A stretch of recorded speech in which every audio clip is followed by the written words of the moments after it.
अस्सलाम वालेकुम, मैं हूं Usman Hussain Siddiqui from Siddiqui law associate.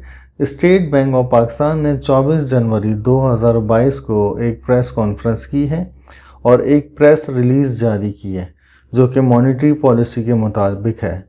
उसके मुताबिक ये है कि जो शरह सूद है वो 9.75 के ऊपर ही उन्होंने स्टेबल रखा है। 9.75 जो कि 14 दिसंबर 2021 को अपनी नोटिफिकेशन के मुताबिक लागू किया था पाकिस्तान में, तो वो भी अभी सेम डिक्लेयर किया है। मतलब नो चेंज, इसमें कोई किसी भी तरह का उन्होंने अभी तक कोई चेंज नहीं किया। स्टेट बैंक ऑफ पाकिस्तान ने इस वजह से चेंज नहीं किया कि उनको जो उन्होंने 9.75 की फ़िगर रखी थी उसके मुताबिक अभी तक वो चल रहे हैं। और ये फर्दर ये जाहिर किया जाता है कि अगर भी चेंज किया जाएगा तो बहुत ही माइनर सा फ़र्क देंगे, मतलब बहुत ज़्यादा मेजर फ़र्क अगर शरह सूद में आया तो बहुत मेजर फ़र्क नहीं आने वाला।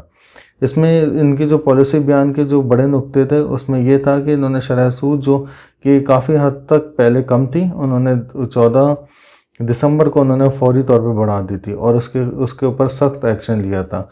तमाम बैंक्स को हिदायत की थी कि वो अपना शरह सूद के रेट बढ़ा दें और उस बढ़ाने के बाद उन्होंने कहा था कि ये जो उनके क्लाइंट्स हैं, जिस तरह अगर जो बैंक के क्लाइंट्स हैं जैसे कि हम लोग बैंकों के क्लाइंट्स होते हैं, तो उन तक ये शरह सूद पहुँचाए जाए, ताकि ये मॉनेटरी पॉलिसी के तहत ये था कि लोग अपने पैसे उसी के अंदर, मतलब बैंकों के अंदर ज़्यादा इन्वेस्टमेंट करें।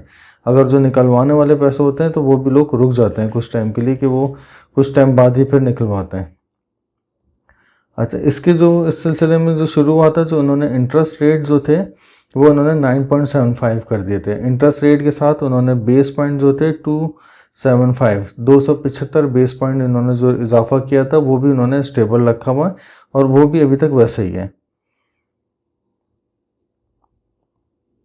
अच्छा, इसका जो इंटरेस्ट रेट है, इस इंटरेस्ट रेट के जो आम मार्केट में फ़र्क पड़ेंगे, उस इंटरेस्ट रेट की वजह से जितने भी बैंकिंग सेक्टर थे उन्होंने जो अपने इंटरेस्ट रेट मुकर्रर किए थे स्टेट बैंक की हिदायत के ऊपर, वो स्टेबल रहेंगे। मतलब कि कोई खातिर खा इफेक्ट नहीं आएगा। जिन लोगों ने बढ़ा दिए हैं तो वो बढ़े हुए आएंगे, जिन लोगों ने नहीं बढ़ाए हुए तो वो नहीं बढ़े हुए आएंगे। मिसाल के तौर पे जैसे कि स्टेट बैंक की हिदायत के ऊपर यूबीएल, एचबीएल, एमसीबी और नेशनल बैंक ऑफ पाकिस्तान ने खातिर खा इजाफा किया था और स्टेबल मार्केट के ऊपर लेकर आ गए थे। जो मार्केट इन्होंने स्टेट बैंक ऑफ पाकिस्तान ने मार्केट दी हुई थी, तो उस रेट के ऊपर, रियल मार्केट रेट के ऊपर ये लेकर आ गए थे। लेकिन आपको मैं बताता चलूँ कि नेशनल सेविंग सेंटर वालों ने 10 दिसंबर को इजाफा कर दिया था, 10 दिसंबर 2021 को इजाफा कर दिया था। ये नोटिफिकेशन जो आया था कि 14 दिसंबर को आया था, लेकिन 14 दिसंबर के बाद से अभी तक कोई इजाफा नहीं किया। और जो जहाँ तक हमारी मालूमात है तो अभी तक इनकी जो डिसाइड मीटिंग हुई है उसमें बढ़ाने का तो इशारे दिए गए हैं, लेकिन खातिर खां इजाफा नहीं होगा। और जब से ये नई मॉनेटरी पॉलिसी जो ऐलान किया है, जो कि 24 जनवरी को की है, उसके बाद से कोई जो उम्मीद जाहिर की जा रही थी कि कोई बड़ा मुनाफे के ऊपर अफेक्ट पड़ेगा, तो इसका इसका ये साफ जाहिर हो रहा है कि बड़े मुनाफे के ऊपर, कोई बड़े इंटरेस्ट रेट के ऊपर, चेंजिंग के ऊपर, इशारियों के ऊपर फ़र्क नहीं पड़ेगा।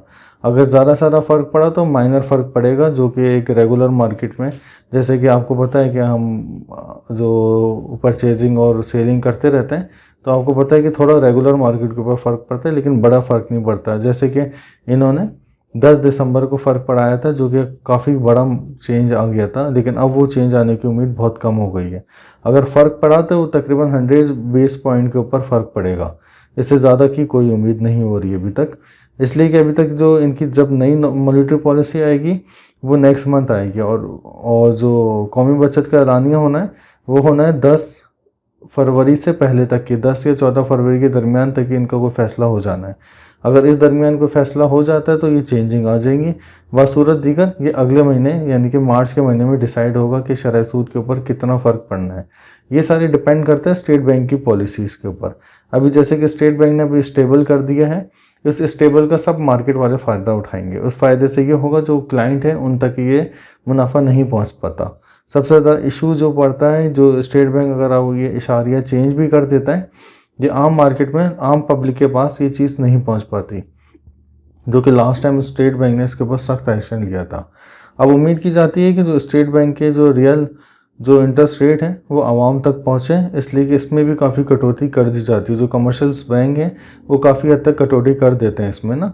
तो अब ये है कि अगर आपको इसके मुतालिक कोई सवाल हो या अगर आपका जो दिए गए रेट से, शेड्यूल रेट से ज़्यादा आपको टैक्सेस कट रहे हों या हिडन चार्जेस कट रहे हों, तो आप मुझे मुतला कर दिएगा। आपकी कंप्लेन इंशाल्लाह मैं अपने प्लेटफॉर्म से आगे पहुंचाऊंगा। मुझे इजाज़त दीजिए। अस्सलाम वालेकुम।